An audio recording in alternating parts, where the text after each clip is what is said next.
जी इस्माइला राना साहिबा। देखिए, अली साहब का एक अपना नजरिया है और उनकी अपना एक बयान सोच है। वो जो भी बात करें उसको जरूरी नहीं है कि मैं भी फोन करूं या आप करें या लोग करें। उनका अपना नजरिया है, उन्होंने अपना ओपिनियन दिया है। मेरा ओपिनियन इस बारे में ये है कि कोई भी जमात, वो मजहबी जमात है, सियासी जमात है, जब भी वो कानून की खिलाफ वर्जी करेगी तो कानून हरकत में आएगा। और अगर रियासत की रिट को चैलेंज किया जाए, देखिए ये कितना आसान है लोगों के लिए कि के साथ आप आए और धावा बोल दें और आप अपने वफाक को नुकसान पहुंचाएं, आप लोगों की जानो माल को खतरे में डालें। अगर सियासी या सियासी या मजहबी जमातों के जो लोग होते हैं, कारकुनान हैं, वो भी तो इस मुल्क के बाशिंदे हैं ना, वो भी तो पाकिस्तान के शहरी हैं। अगर उनकी जानो माल की भी हमें उतनी हिफाजत है जितनी हम अपने अपने लोगों की करते हैं, वो भी हमारे अपने लोग हैं। मगर अगर उन्होंने ये फैसला कर लिया है कि वो रियासत की रिट को चैलेंज करेंगे, तो मेरा ख्याल है कि माजी में जुलूस, जलसे, धरने हम सब ने किए हैं, लेकिन उनके अंदर जो पॉलिटिकल जुलूस और जलसे थे उसके अंदर इंसानी खून शामिल नहीं था। माजरत के साथ ये अली भाई को शायद इस बात से वो इत्तेफाक ना करें या बुरा लगे, ये जब से तहरीक इंसाफ का ये सिलसिला चला है, इनकी भी तहरीक के अंदर जो है वो खून शामिल हुआ। एक आपकी खातून एंकर थी, वो भी शहीद हो गई। एक इनके कारकुन थे जिले शाह, उनका भी वो हुआ। इसी तरह मतलब कि और भी नुकसानात जो हैं, जानी माली नुकसानात तो होते रहे। अब मामला ये है कि पाकिस्तान इसका अब मुतहम्मिल नहीं हो सकता कि पाकिस्तान के अंदर अंदरूनी तौर पे जो है वो लोगों का टकराव हो। और वो किस वजह से आए हैं सड़कों पे? उनको आज गाजा के ऊपर जो है वो याद आए गाजा के हक में, जबकि पूरी दुनिया ने उनके हक में जो है वो फैसले किए। सॉरी, पूरी दुनिया ने गाजा के हक में जो है वो रैलियां निकाली, पूरी दुनिया में प्रोटेस्ट हुए।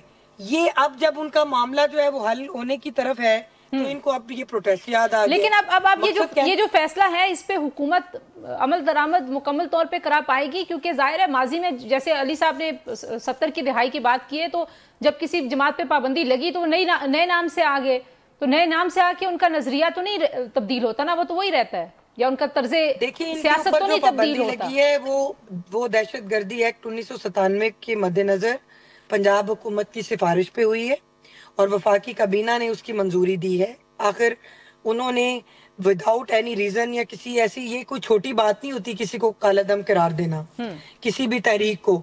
ये इतना आसान काम नहीं है। इनके खिलाफ इतने ही शवाहिद मौजूद हैं। इनके वहां पे आपने छापे पड़े, आपने वहां पे इंटरनेशनल जो है भारत की करेंसी देखी, आपने बगैर कानूनी जो वहां पे जो चीजें निकली, असला बरामद हुआ।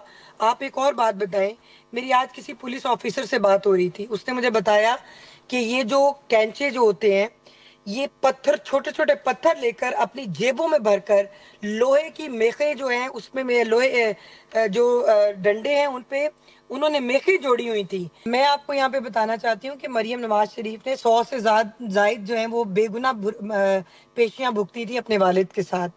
और क्या क्या कहाँ कहाँ पे अदालत में और कहाँ कहाँ पे उनके ऊपर झूठी एफआईआर नहीं हुई और उनके ऊपर मुकदमात जो हैं वो झूठे बनाए गए थे। तो मैं ये समझती हूँ कि ये इन चीजों का ये वक्त नहीं है। तब मरियम के साथ हमें भी नहीं सबको होना चाहिए था, मिलकर शुमाइला मरियम साहिबा के साथ भी नहीं होना चाहिए था, किसी और खातून के नहीं साथ होना। भी नहीं और होना अगर चाहिए? अगर इनके नहीं, साथ भी अगर हो अगर रहा आपको है, लगता है कि वो हुआ तो आज होना जायज है, अगर गलत हो रहा है तो? नहीं, नो नो नो नो, बिल्कुल भी नहीं। ओके। हमने कभी भी अपने सियासी मुखालफिन के लिए, देखिए इनके ऊपर अगर मुकदमात दर्ज हुए हैं तो वो कोई मरियम नवाज शरीफ और शहबाज शरीफ साहब ने नहीं बनाए। ये ठीक। पाकिस्तान का आइन और कानून है जो इनके ऊपर भी लागू होता है। हमारे ऊपर भी हुआ, हमारे पे भी इल्जाम, अच्छा, तो मुझे चाहे बता दें, ये झूठा मुकदमा था, आइन और कानून के समझिएगा, मुताबिक। अगर झूठा ही मुकदमा था लेकिन दर्ज तो हुए ना, और अच्छा, हमने ये बता जेलें दें, काटी, चलिए हमने ये वो, सरेंडर किया अपने आप को क्योंकि वो 300 अदालतों के और सामने। 400 और हजार मुकदमात की बात है, उस बहस में मैं जाऊंगी, प्रोग्राम का टाइम खत्म हो जाएगा। ये जो आइन और कानून के मुताबिक एक कैदी से उसकी फैमिली को या उसके वकला को उसकी, क्योंकि जाहिर है इमरान खान आम कैदी नहीं है, वो साबिक वजीर आजम है, एक बड़ी जमात का बानी है, उसका उसका उसका चेयरमैन भी है। तो आप क्यों नहीं मिलने दे रहे खैबर पख्तूनख्वा के वजीर आला को उनसे, और मुलाकातों पे क्यों मसला है? किसी भी कैदी का, चाहे वो दहशतगर्दी का की उस पे एक्ट लगी हो या उसके ऊपर कोई नॉर्मल भी जो कैदी होते हैं, ये सबका फंडामेंटल जिसे कहते हैं राइट है, और जेल मैनुअल के मुताबिक हर कैदी का राइट है कि वो उससे उसकी फैमिली को और उसको जो लीगल टीम है उसको सपोर्ट करे। अब मामला यहाँ पे ये आ गया कि खैबर पख्तूनख्वा के चीफ मिनिस्टर हैं, वो उन्होंने टाइम मांगा, उन्होंने इनके जो गौर साहब हैं वो एक लिस्ट देते हैं अंदर, और उस वहां से अंदर से अप्रूव्ड होके आती है। मेरा ख्याल है उस लिस्ट में इनका नाम भी अब सुना है कि शायद शामिल है। तो इनको इंशाल्लाह इजाजत मिलेगी, ये अपने बानी से बिल्कुल मिलेंगे, और पहले भी मुलाकातें होती रही हैं। इनका जब नाम इनकी जो बैरिस्टर जो सलमान अकरम राजा साहब हैं, उनकी मुलाकात हुई, गौर साहब की होती रही, उनकी बहनों की मुलाकात होती रही, इनकी भी होगी। अभी मामला ये है कि इस वक्त सख्त जो सिक्योरिटी के जो हालात हैं वो इतने बहुत नासाज हैं। मैं समझती हूँ कि वफाक की हुकूमत एक खैबर पख्तूनख्वा के वजीर आला की अगर मुलाकात भी सिक्योर होके नहीं करवा सकती तो फिर क्या? रोड पे बैठा हुआ वो बात उनके लिए, बात सुने, हम तो करवा देंगे, हमें कोई इतराज नहीं है, और ये हो भी जाएगी क्योंकि कोर्ट ऑर्डर भी है इसमें। आप हर चीज कोर्ट में। अच्छा अली साहब, क्यों वो कह रही है जेल मैनुअल के मुताबिक, वो इस बात पे तो एग्री करी, एक फंडामेंटल राइट है, और वो कह रही है जेल मैनुअल पे ऑर्डर हुआ है, डिविजनल बेंच हाई कोर्ट का ऑर्डर है 2023 से हुआ है, उसके बाद से मुलाकातें ऑफ एंड ऑन चलती जा रही हैं। आप सीएम को क्यों नहीं बुलाते? सीएम की एप्लीकेशन में नाम, सीएम की लदा पिटीशन, सीएम को कोर्ट ने। अच्छा कल मैं एक अर्ज करूं, मेरी बहन एक अर्ज सुने, कल मैं कोर्ट पे था, मैंने पिटीशन फाइल की हुई थी सीएम की, सीएम मौजूद था, जेल सुप्रीडेंट मौजूद था, और जज ने कहा तुम्हारे पास लिस्ट पहुंच गई है, नाम दे के, उसने कहा जी नहीं पहुंची। जज साहब ने हमसे लिस्ट लेके उसको डायरेक्टली दी, सलमान राजा ने कहा ये रिसीविंग है मेरे पास, इनके पास पहुंच गई है। उसके बाद उनको लेके दिया, उन्होंने कहा ठीक है जी मैं 2 बजे जा रहा हूँ। हम वहां से निकले, सुप्रीडेंट साहब भी पहुंच गए, हम भी हटियाला पहुंच गए, सीएम साहब बाय रोड में बैठे रहे, शाम 7 बजे तक बैठे रहे, नहीं मिलाया। और इसके बाद ही उन्होंने कहा कि यार ये ऑर्डर कोर्ट ने जो दिया हुआ है ये तो रड्डी की टोकरी में, या तो आप लोग कोर्ट ऑर्डर माने या तो सुप्रीडेंट को ऐसा उसको इबरत का निशान बनाए जो कि कम से कम लॉ को तो इन्फोर्स कर सके।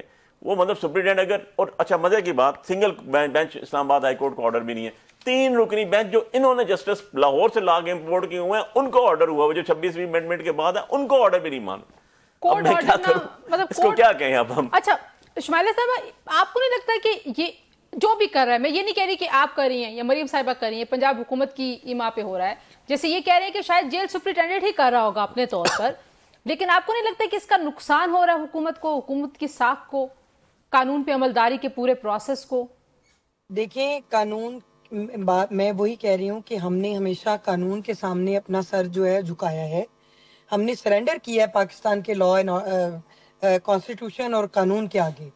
मामला यहाँ पे ये है कि अगर ये कोर्ट का ऑर्डर है तो वैसे भी मुलाकात होनी चाहिए। नहीं तो सुप्रीटेंडेंट से कौन पूछेगा? ऑर्डर नहीं भी आईजी पंजाब पूछेंगे, वजीर आला पंजाब पूछेंगी, कौन पूछेगा कि भाई क्यों नहीं करा रहे हो मुलाकात? कोर्ट ऑर्डर को कैसे एक सुप्रीटेंडेंट की क्या ऐसी मजाल के वो कोर्ट ऑर्डर ना माने और सीएम की मुलाकात ना कराए? इनकी मुलाकात होगी, इनकी बात सुने, इनकी मुलाकात होगी, इनकी काबीना तश्कील हो या ना हो, ये गुड गवर्नेंस करें या ना करें, इंफ्रास्ट्रक्चर जो है केपीके का वो बेहतर करें ना करें, ये हेल्थ के प्रोजेक्ट पे काम करें या ना करें, इनकी मुलाकात करवा दें। अच्छा इनकी, वो कह रहे हैं इनकी मुलाकात होगी जब वो चाहेंगे। आप देखें, आपको इतराज है इस बात चाहत पे तो हमें जो है ना मामला ये आ गया कि अवाम की इनको परवाह नहीं है, इनको जस्ट अवाम हमें वोट दे रही है, हम 3-3 दफा जीत के बैठे, अभी भी 9 सीट लेकर आए हैं, आप अवाम को छोड़े, हमें मुलाकात करवा के दें। इनको अवाम ने मैंडेट दिया है ये लॉ एंड ऑर्डर की सिचुएशन ठीक करें, ये बढ़ती हुई दहशतगर्दी जो अगर आपको ख्याल है 12 साल पुरानी गाड़ियां हमें देते हैं, लॉ एंड ऑर्डर सही करें। ख्याल है लॉ एंड ऑर्डर की वहां की सिचुएशन का, तो आप सीएम की जल्दी मुलाकात करवा दे ताकि वो जाए वहां जाके अपनी काबीना बनाएं। वो तो आप वो तो मैंने कहा है हम गुड गवर्नेंस की इनकी कोई वो खैबर पख्तूनख्वा की जो गुड गवर्नेंस की आज तो 2 गवर्नर बैठ के कह रहे हैं कि मिला दो यार, आज तो आपका पंजाब का और केपी के दोनों गवर्नर ने भी शुमाइला साहिब में कह दिया करवा दे मुलाकात। अच्छा ठीक, हो जाएगी मुलाकात। तरमीम के वक्त भी इनकी मुलाकातें हुई हैं। लास्ट कमेंट अली साहब, जब वो कह रही हो जाएगी। चलें जी, जब हो जाएगी तो हम इनको शुक्रिया अदा कर देंगे, हम अपना राइट लेने के लिए भी अदालतों में जा रहे हैं। ठीक है ना। ਅਲੀ ਭਾਈ ਤੁਸੀਂ ਕਹੋ ਕਿ ਜਦੋਂ ਹੋ ਜਾएगी तो उदो आवाम दे काम भी कर लांगे नहीं आवाम में काम तो हम अल्हम्दुलिल्लाह कर रहे हैं तभी आवाम हमारे साथ खड़े हैं बहन मेरी हम तो फॉर्म 45 वाले हैं हम हार के तो बैठे नहीं हैं हम तो जीत के बैठे हुए हैं